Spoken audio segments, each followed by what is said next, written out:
Welcome to this episode of Destination Dare. Every community in the Outer Banks has a story to tell, and this show brings that information to life.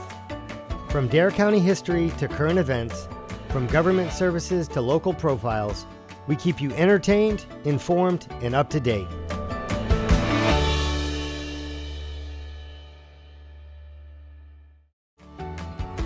Learn about the sound side of duck on the town's boardwalk.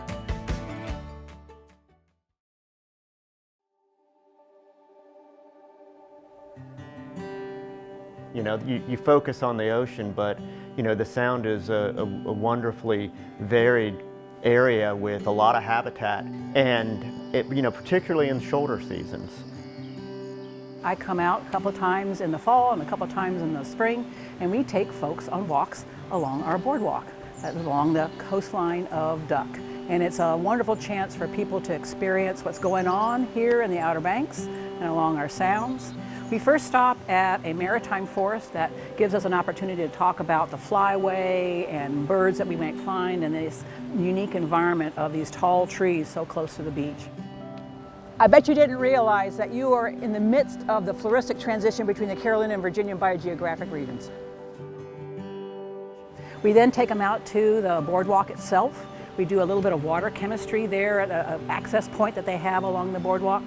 We look at pH, we look at salinity, we look at dissolved oxygen. Again, this notion of citizen science, what's going on in the waterway, how does that impact the animals that live in our waterways, the plants that live in our waterways. We continue on north then along the boardwalk, and we stop and look at some of our grasses that are along the boardwalk. We talk about lichens and the trees that we find along the boardwalk. Bald cypress that we stop and talk about the impacts of climate change and how that's influencing the changes that we see along the edges of our marshes and our sounds. This time of year they're losing their needles, and so we've had some high wind events that probably didn't help the situation. Dorian kind of took a number. But if you notice on the north side, it looks particularly dead. What we have when we have nor'easters, when we have hurricanes, the plants that are around in here are well adapted for that salt spray if they can get some rain at the very end to kind of wash it all off. The boardwalk allows us to see the impact of sea level rise and the erosion that's caused by storm events that are increased in frequency, and the impacts of the higher storm surge because of the rising sea levels. By being able to observe these things, it's brought how the town needs to plan to respond to those items to the forefront, and has really brought a sense of urgency. We want to start examining what are approaches that we can use both on a smaller scale and a larger scale in order to increase the town's resiliency to storms. I'm really pleased that the town of Duck has taken a proactive interest in preserving the coastline. When people harden the shoreline, it doesn't preserve our sound side as much as we would like.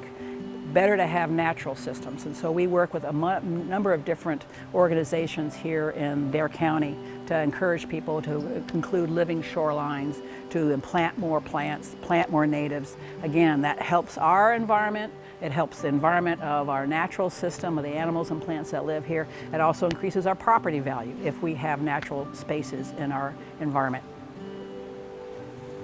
We have a few studies going on. One is with Western Carolina University, which is looking at an assessment tool to help us identify critical infrastructure and bring perspective into how threatened that infrastructure is, which obviously is critical to planning ahead. One of the other projects that we're working on involves a demonstration project of creating sills along the boardwalk to cut down on your normal everyday erosion. We're also looking at, as part of phase 4 of our sidewalk project, trying to do a larger scale living shoreline type project in one of our most critical areas, which is on NC 12 in between Sunset Grill and Resort Realty, where during even normal events, but particularly in sound side events that have a large storm surge, we get overwash onto the road, which has the potential to cut the town off. Our projects are designed to preserve that critical environment that people are exposed to through the boardwalk.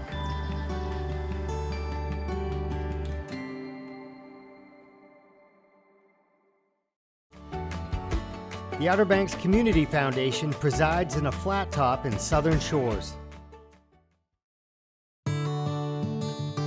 My name is Lorelei Costa, and I am the Executive Director of the Outer Banks Community Foundation.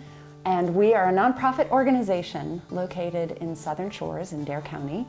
We were founded in 1982, and we are an organization that makes grants and scholarships to help people in Dare County and throughout the Outer Banks. So the Outer Banks Community Foundation is headquartered in a flat top cottage in Southern Shores, and this cottage was designed by Frank Stick.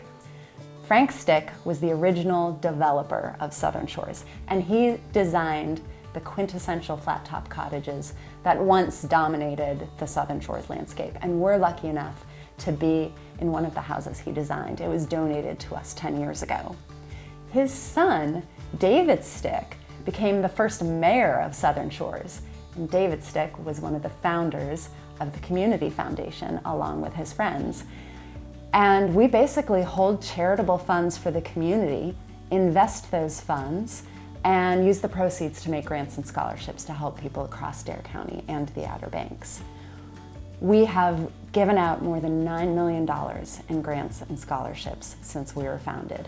And today, the base of our endowment is $19 million, which is an incredible amount for a community this size. We run 50 different scholarship programs.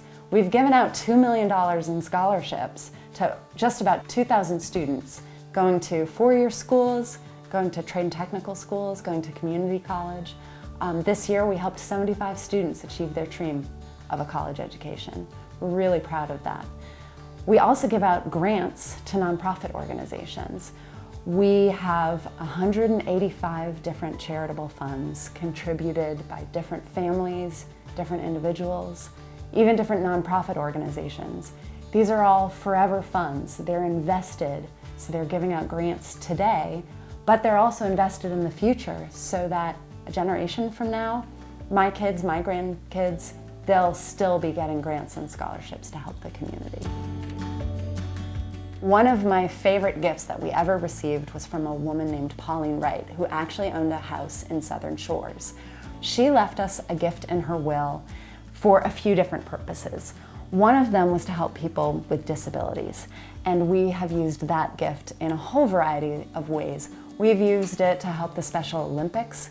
We've used it to purchase wheelchairs for the Southern Shores Fire Department and the Nags Fire Department to bring people with disabilities or any kind of mobility issues out onto the beach. We've used it to help build a wheelchair swing at Dowdy Park in Nags Head. Her passion was helping people with disabilities, and so we've used her gift for that purpose. The one fund that is not an endowment is our disaster relief fund. We live in a fragile coastal community, and disasters hit us hard. We operate two disaster relief funds, one for Dare County and one for Ocracoke. And those funds are not invested. Every dollar that is contributed to those funds goes straight out to victims of natural disasters, mostly hurricanes and storms. We are the official collection agency for Dare County for disaster relief. Whether it's for temporary shelter, fixing a home, lost furniture, lost appliances, but even helping people who lost their jobs because maybe their place of employment was flooded out. We're helping with the disaster relief fund, and every penny donated goes to those victims. We don't charge any fees, we don't keep a dime of it. It all goes out to victims in need.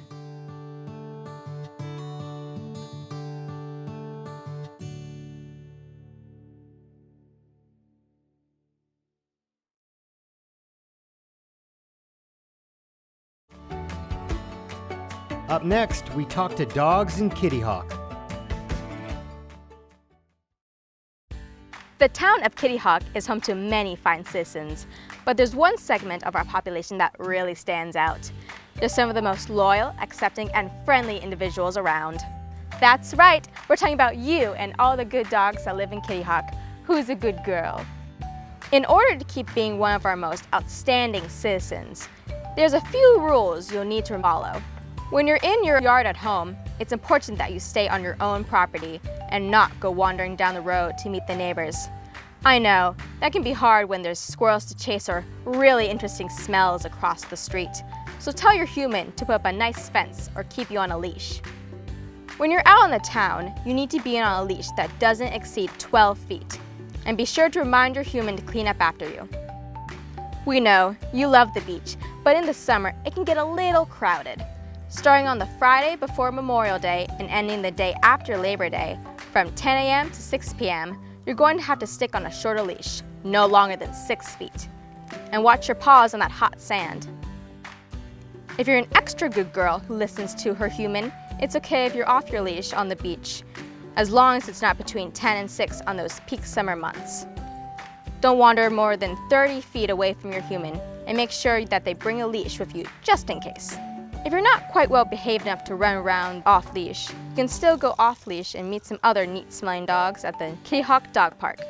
Before you go, your human needs to fill out a registration for you. They find all the details at kittyhawknc.gov. Tell them to click on the drop-down menu and then click on Animals in Kitty Hawk. Remember, Dare County requires all dog owners to obtain a county dog license for the current calendar year and keep it securely attached with the current rabies tag to the dog collar or harness. County dog licenses are to be renewed by January 31st of each calendar year. One last thing, keep your rabies vaccination up to date if you're going anywhere that isn't your property. I know, no one likes shots, but we have to be on good authority that if you're brave at the vet, you'll get a treat after.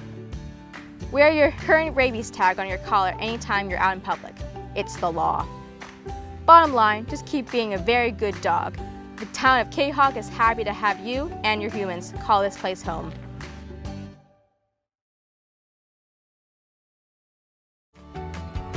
The town of Kill Double Hills is getting a new water tower.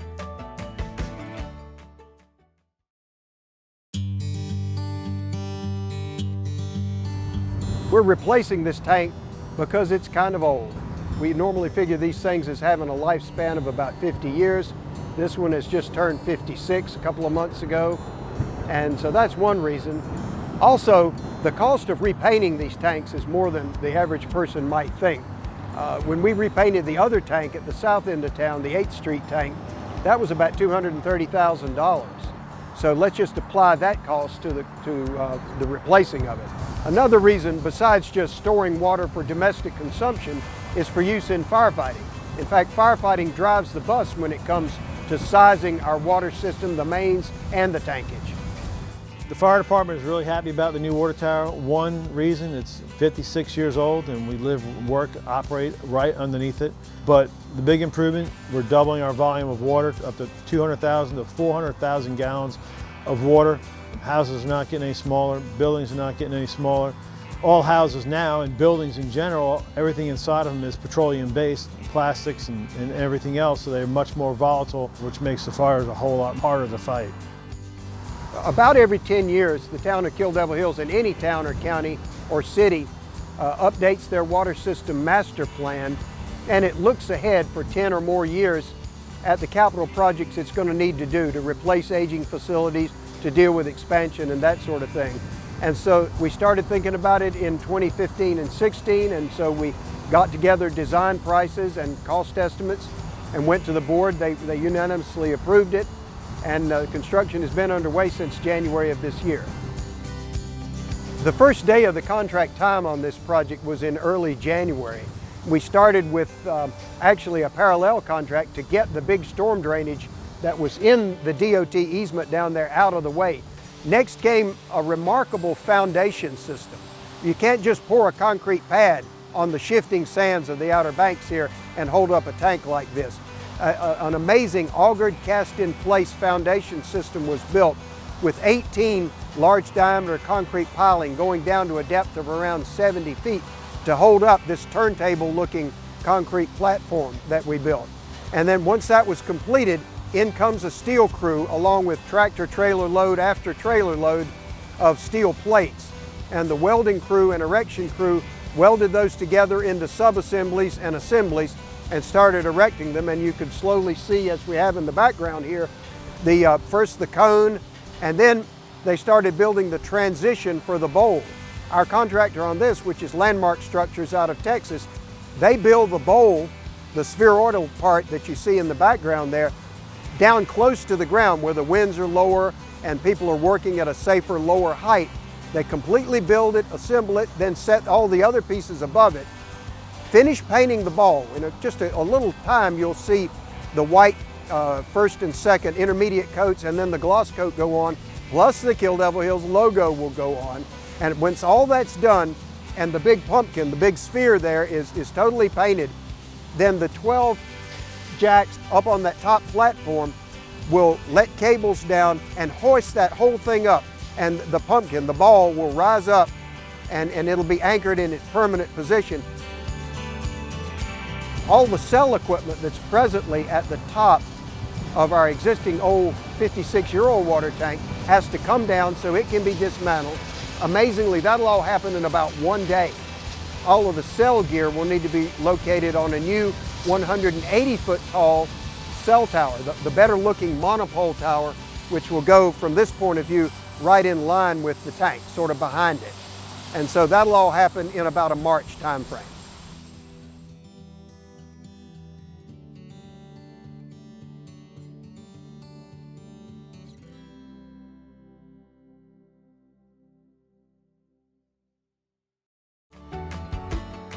Episode 2 of Getting to Know the Town of Nags Head.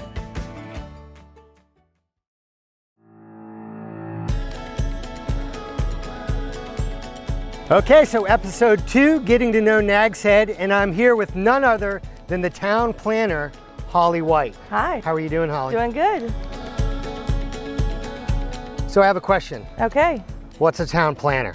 Well, a town planner is a staff person that plans development within the town. I gotcha. Okay. Well, then what's going on in the planning department these days? Well, we've had a really busy 4 years. We have just completed a comprehensive planning effort, as well as a study of our vulnerabilities for sea level rise and a complete rewrite of our UDO. And those are 3 very major projects to complete in a 4-year time frame. Well, good for you. Yeah. Well, then I'm wondering, why are we walking around in Nags Head Acres?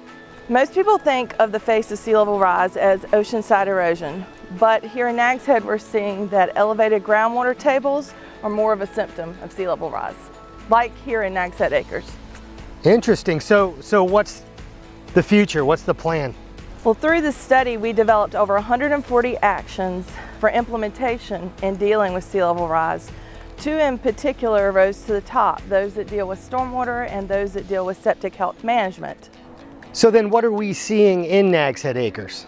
Well, the groundwater table is higher, and when we have more frequent periods of high intensity rainfall, there's less storage capacity in the soil, which leads to flooding in our neighborhoods. So what do we do about that? Well, our town engineer David Ryan can tell you a little bit more about that. Well, that's good. Where are we walking to? All right, so here we are. And Mr. David, how are you doing, sir? Doing fine, thank you. So where are we? What is this control panel here? This control panel is representative of one of the innovative and creative ways that we address stormwater management here in the town of Nags Head. Cool. The best way to explain this is through the sponge analogy. The land surface acts similar to that of a sponge. Whenever that sponge is saturated, it starts to spill over and run off. The ground acts in that same manner. So what we're trying to do is wring out that sponge in advance of a storm event, effectively increasing the capacity for storage and reducing the potential for flood risk. So how does the pump work and how many of them are there? All right, so where we're standing right now is the control panel for this system in Nags Head Acres. We have 7 vertical wells. These wells are similar to that of an irrigation well, and when in operation, they draw down the groundwater, effectively wringing out that sponge, increasing capacity within the system. So we're in Nags Head Acres. Is this the only area that you're focusing No, we are focusing on flood-prone areas all throughout town. This past year we worked on 3 projects. We've got 3 more slated for next year and more in years to come. We are exploring groundwater lowering techniques in many different ways, and this is not the only approach that we can address these flood risks. Interesting. So we just talked to David. You've got some really cool pumps installed. What's next in the planning pipeline? Well, it's taken us 4 years to get to where we are now, and we're really happy with the outcome. For a community our size, this is seen as a really proactive approach to dealing with sea level rise and climate change issues. Great. How would I learn more about this topic? To learn more about resiliency in Nags Head, you can visit nagsheadnc.gov/resiliency. Well, thanks for talking to me today.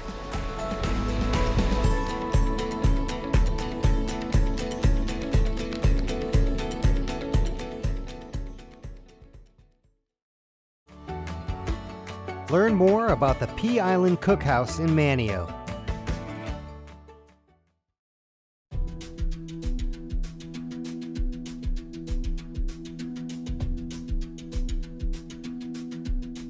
Hi, my name is Joan Collins, and we're standing in front of the Pea Island Cookhouse Museum. The cookhouse is actually the cookhouse that was attached to the last Pea Island station. Over time, there were actually 3 stations built. So we're in front of the cookhouse that was on the complex of the last station. It's actually where the keeper and the surfmen would eat their meals and cook. It relocated here in 2008. It's a small museum, as you can see, that honors this rich history of Richard Etheridge and the Pea Island lifesavers. Today we unveil our new wayside exhibits. We have 4 wayside exhibits we're unveiling: the Richard Etheridge exhibit, the Legacy of Pea Island exhibit, and we also have the E.S. Newman, which is the rescue that they received their gold medals 100 years after it happened.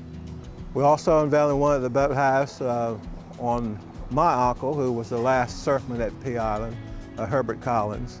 And we'll talk about my uncle, and we'll talk about the surf boat, which is the original surf boat inside the boathouse.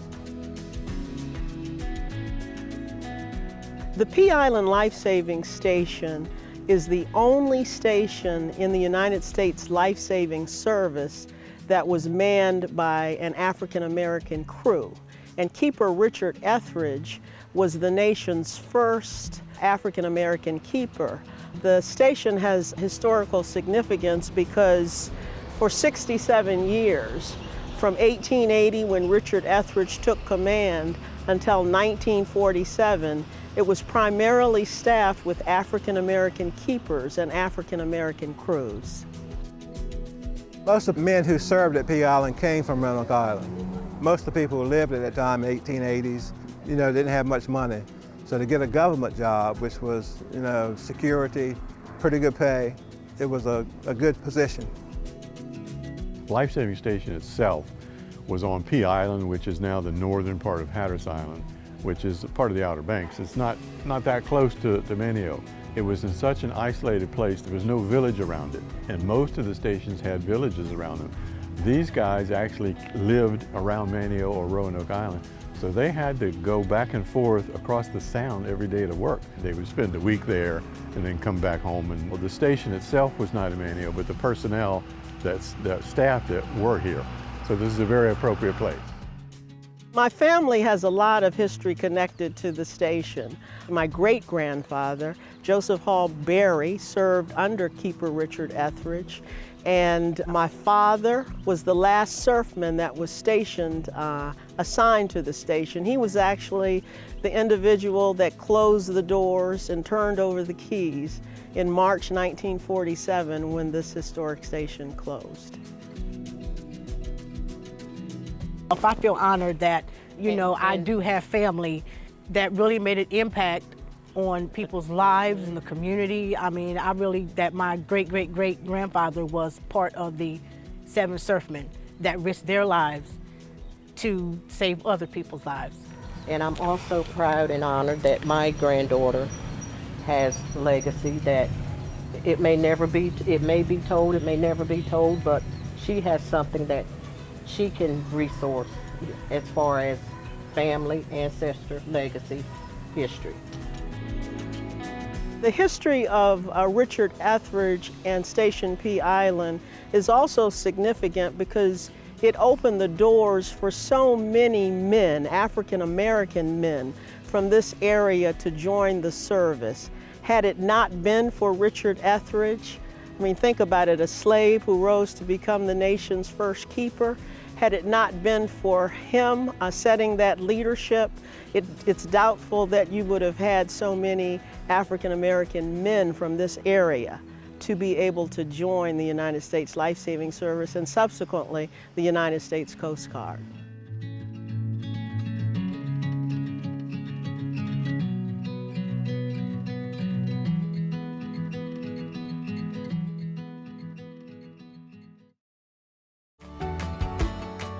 The Dare Center celebrates its 10-year anniversary.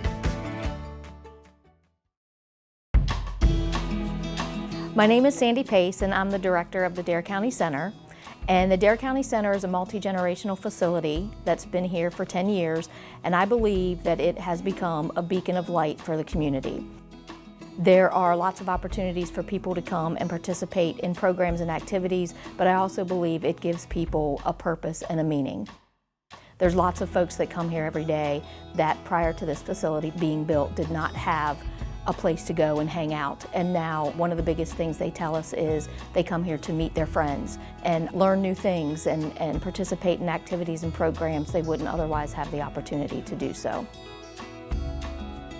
I've been coming here for between 8 and 10 years and volunteering here at the community center in whatever capacity that I'm needed.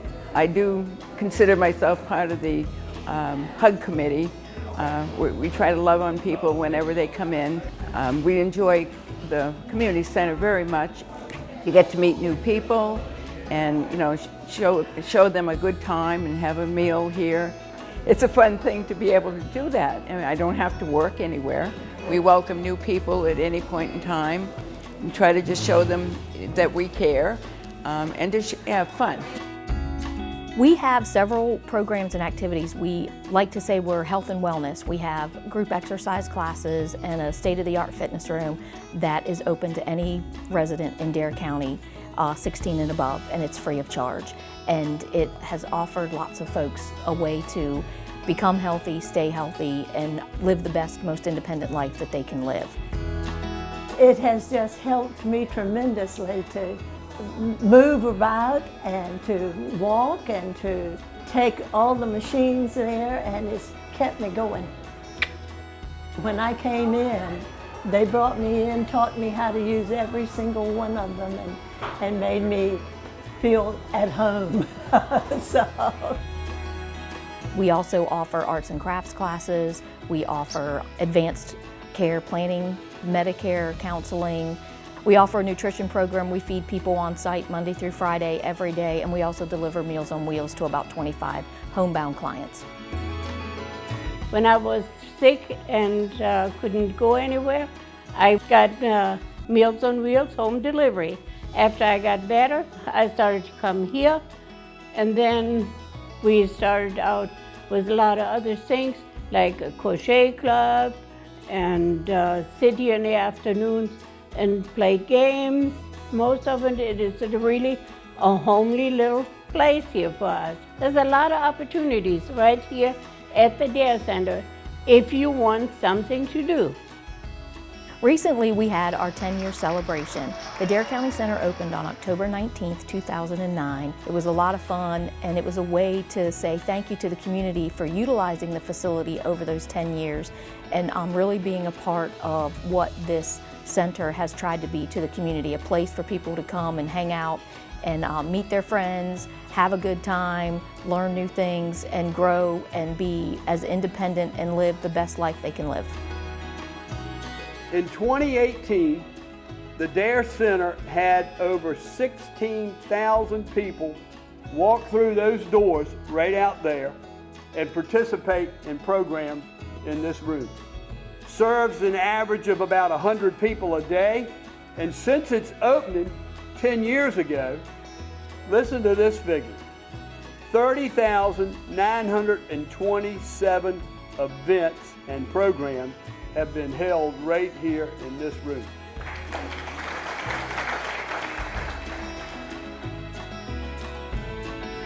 The Dare County Center is open to people of all ages, and all you have to do if you've never been here before is to fill out a general registration form, and then you can participate in any activity.